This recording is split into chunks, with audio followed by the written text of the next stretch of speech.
All right, so best way to do this is use function notation on a graphing calculator. My recommendation is Desmos or GeoGebra. So my function is x squared plus x plus 4, and I'm looking at x equals 5 for my initial point, and we want to find the slope there. So let's do that. Let's clear this out. So x squared plus x plus 4 is my function, and I want to look at the point 5 comma f of 5.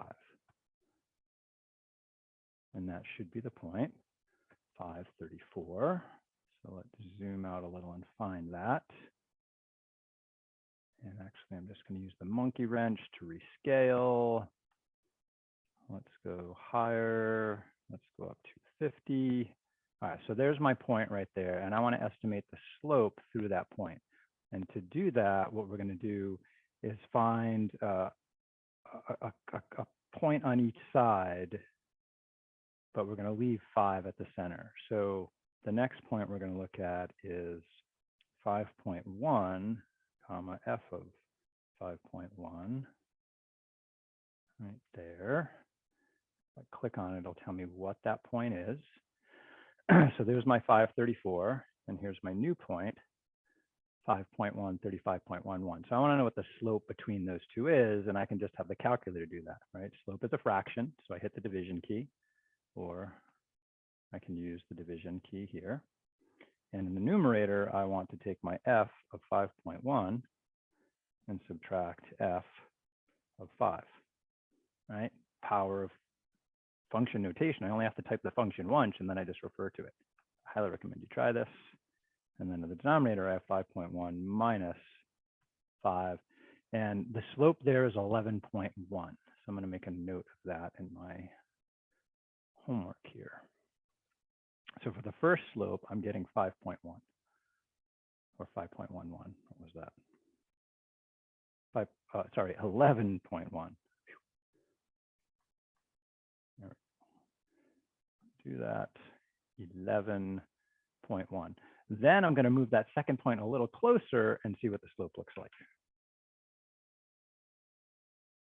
So to do that, I'm just going to sneak in here and put an O1 there and an O1 down there. And if you want, we can even shift the point with an O1 there and an O1 there.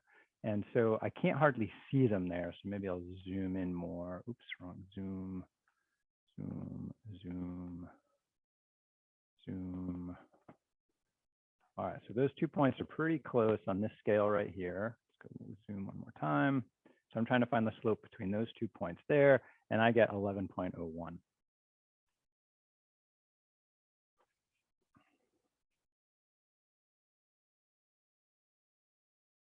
Now we're going to look on the other side. We're going to take an x value on the other side of 5 and start at 4.9, 4.99, right? We're progressively getting closer to 5.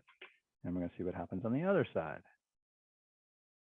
So I can just change that there to a 4.9 and this one to a 4.9. And I'll show you a kind of cuter way to do this in a minute.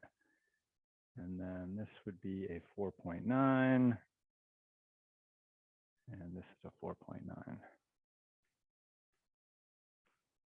Type everything correct, 4.9, 4.9, 4.9, 4.9, and I get 10.9 on the other side. Oops, wrong button.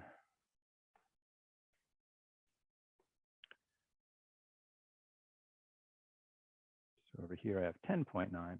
Now based on the pattern above, I might guess that this is getting close to 11, but I'm bigger than 11. I'm going to guess this is getting close to 11, but smaller. So the next one, I'm going to make just a wild guess and say, I think it's 10.99 question mark. Let's make sure by calculating it. So we're just going to throw another 9 in here, shift that point over, right? And I can see that point just moved closer to the green one. Find the slope there by adjusting the x value in both places. Don't forget to adjust it in both places there. Yeah, 10.99. Oops, keep hitting the wrong button. So my guess was correct. So it looks like whether I'm above or below y value or slope there, x is to the right or to the left, it looks like at 534 that the slope is probably going to be 11 is my guess there.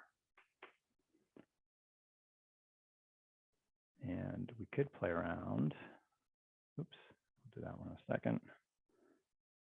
With the graph by just throwing another 9 in there and see if we keep getting closer. Remember to adjust both the x value above and below, and 10.999. Throw another 9 in there. 10.9999. Yeah, so the closer we get with the other point to x equals 5, the closer the slope gets to 11. And it's our job this quarter to find ways to come up with this answer quicker.